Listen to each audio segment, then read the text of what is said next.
देखो सरकार बिल्कुल सही कह रही है, रोजगार दे रही है वो, लेकिन वो रोजगार अपने लिए ही बना रही है। 500 रुपए का फॉर्म आ रहा है, बच्चे भर दे रहे हैं। 2020 में फॉर्म आया, 2025 में उसका एग्जाम हो रहा है, खा के बैठ गई लाखों करोड़ों रुपया। और जैसे आप लेडीजों की बात कर रहे थे अभी, आप बच्चों के मैसेज पढ़ना, उनके पास टाइम, घर वाले जो टाइम देते हैं उन्हें लिमिटेड टाइम मिलता है, क्योंकि उनके पास शादी का प्रेशर होता है ऊपर से कि भाई तेरे को 1 से 1.5 साल के अंदर ब्याह देंगे फिर, तो उनके पास बेचारियों के पास वैसे टाइम है। अब वो 1.5 साल के अंदर तैयारी करे, अपनी ज्वाइनिंग ले, हालांकि ये पेपर करवा देंगे तो ज्वाइनिंग देने में ही 2-2, 3-3 साल लगा रहे हैं। अब आप देखोगे सीपीओ का पेपर लगभग 2 साल होने वाले हैं पूरे, 18 महीने प्लस हो चुके हैं, लेकिन अब तक उसकी ज्वाइनिंग मेडिकल वगैरह का कुछ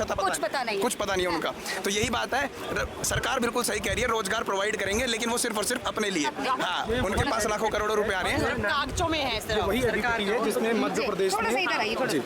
यहाँ पे जैसे मैं आपको एक चीज और बताऊंगा, जैसे पूरा बच्चा, मैम आप भी बताइएगा, पूरा बच्चा पूरे साल तैयारी करता है एसएससी के एक एग्जाम्स के लिए, पूरे साल में उसको बस एक मौका मिलता है एसएससी का पेपर देने के लिए, और उस टाइम पे पता जब वो जाता है सिस्टम में, उसका माउस नहीं काम करता है, पेन में 5-5 बार बच्चों ने कलम बदली है एग्जाम में कि हमारी कलम नहीं चल रही, हम कैसे मैथ्स के कैलकुलेशन करें, और पेपर इतना लेंदी आ रहा है सर, इंग्लिश के पेपर में ऐसे पैसेजेस और रीजनिंग में इतने एजम्पशंस आ रहे हैं कि क्वेश्चन जो गलत है उन पे बात भी नहीं कर रहे हैं। मैं कह रहा हूँ वहाँ तक तो तब करेंगे, बाकी जगह ही इतनी ज्यादा चीजें, बेसिक नीड जो है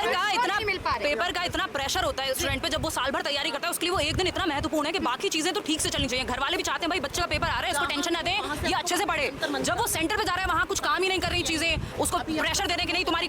माउस चल रहा नहीं चल रहा, तुम बस ये लिख के दे दो कि हाँ तुम साइन कर दो, तुम्हारा पेपर ठीक से हो गया। टीचर जो टीचर जो अपनी बात रखने गए हैं, टीचर कोई दंगा करने नहीं गए थे वहाँ, हम लोग वहाँ कोई दंगा करने नहीं, हम अपनी बात रखने गए थे कि डीओपीटी मिनिस्टर से, अविनाश सर से भी मेरी बात हुई, तो उन्होंने कहा मैडम आप अपना टीचिंग का लेके मुद्दा जाइए, मैडम है रेलवे का मुद्दा लेके जाएंगे, एसएससी का मुद्दा लेके जाएंगे, सब अलग अलग कैटेगरी, हाँ देश भर में जो अलग अलग कैटेगरी में पढ़ाते हैं सरकारी नौकरियों के लिए टीचर्स के, सब आएंगे अपने अपने बात रखेंगे, क्योंकि ये एक जगह स्थिति खराब नहीं है, हर एक कैटेगरी में स्थिति इतनी खराब है, तो हम अपनी बात रखने गए थे वहाँ। टीचर्स दंगा करने नहीं गए थे कि उन्हें उठा करके डिटेन कर लिया जाए और ले जाया जाए,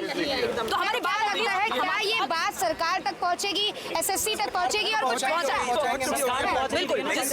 जितनी संख्या में हम लोग जुड़े हुए हैं, ऐसा नहीं एक बात नहीं पहुंची होगी, तो ये तो इग्नोर करने वाली बात है, आंखों में पट्टी रखने वाली बात है। मंत्री आप समझिए, राजस्थान का शिक्षा मंत्री जिसको एबीसीडी तक नहीं आता, वो अपने जेब से कहता है कि मैं शिक्षा पे अपने जेब से पैसा खर्च करूँ, ये बताइए। उसको इतना नहीं पता कि शिक्षा के लिए भी पैसा कौन सा नेता अपने जेब से पैसा खर्च करेगा। छत गिर जाती है, बच्चों के इतना बेकार इंफ्रास्ट्रक्चर तैयार किया है। ये सिर्फ हम एसएससी या फिर टीजीटी पीजीटी या फिर किसी पर्टिकुलर एक एग्जाम की बात नहीं, पूरे कंप्लीट हमारे देश के एजुकेशन सिस्टम की बात है, और उसको चेंज करवा के रहेंगे हम। यहाँ पे आज हमारे सोचिए, जहाँ पर आप जैसे मैम ने कहा ना, जहाँ बच्चे और जब अध्यापक दोनों ही अगर रोड पे आ जाए, और हम विश्व गुरु सपना देख रहे हैं 2047 तक का, 2047 का आने वाले 200 साल भी अगर हम यहाँ पे उड़ जाए ना, कभी जिंदगी में विश्व गुरु नहीं बन पाएंगे जब हमारे देश का शिक्षा विभाग, पूरा कंप्लीट एजुकेशन सिस्टम जो है हमारा, अगर जब तक नहीं बदलाव होगा। सर क्या लगता है कुछ बदलाव होगा? ये